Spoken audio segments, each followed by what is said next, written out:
Aujourd'hui, le 30 septembre, est la journée du chandail orange et IGA Convivio tient à souligner cette journée de façon très particulière concernant le préjudice que les pensionnats canadiens ont fait subir aux enfants autochtones, à leurs familles et à leurs générations futures. Aujourd'hui, j'ai le privilège d'avoir avec moi la sénatrice Mme Michèle Audette pour en discuter. Madame Audette, bonjour. Oui, à vous. Merci d'avoir accepté notre invitation. Nous sommes aujourd'hui au IGA de Loretteville, OK? Et on est content de vous avoir avec nous pour souligner cette journée du 30 septembre. Première question, pourquoi c'est important la journée du 30 septembre des communautés autochtones au Canada? Bien, de façon très personnelle, c'est important juste de savoir qu'un Québécois que je ne connaissais pas a envie, va marcher ou va faire des actions concrètes. Donc, je parle de vous, de votre équipe, de votre monde. Alors ça, pour moi, ça démontre comment on peut faire de belles choses ensemble. Mais d'un côté aussi plus général, c'est l'histoire de ma mère, c'est l'histoire de ma belle-mère, c'est mon histoire aussi, où on va nous imposer un système qui fait mal et qui fait mal encore aujourd'hui.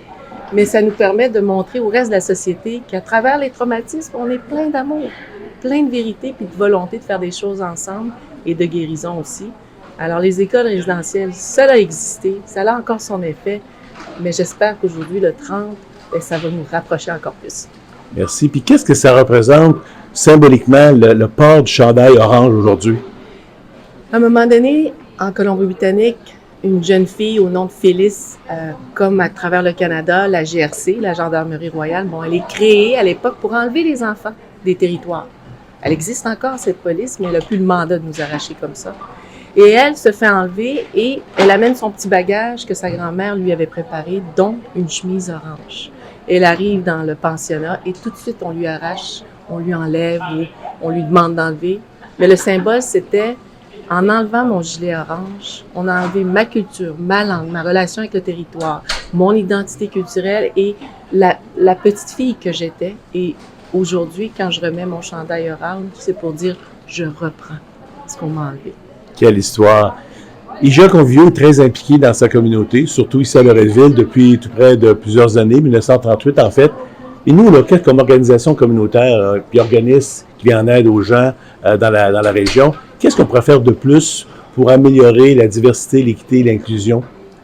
Bien, je pense que ça, vous allez le trouver au fil du temps, mais l'éducation positive, pour moi, c'est une façon qui va rassembler.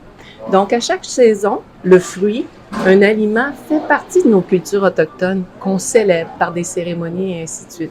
Alors, je vois que vous faites aussi de l'éducation par vos pancartes et pourquoi pas dans les grandes saisons qu'on a communes, les premiers peuples et la société québécoise, le maïs, sa signification, ou les framboises, sa signification et ainsi de suite. De façon positive, on enseigne qu'est-ce qui est important pour les premiers peuples. Comment nous, après ça, quand on amène ça chez nous, on sait que ça a une belle histoire autochtone puis une richesse québécoise. Merci beaucoup. Madame la sénatrice, merci d'avoir pris le temps de venir nous rencontrer ce matin, en espérant que ce court entrevue permettra aux gens de mieux comprendre cette triste réalité. Merci beaucoup.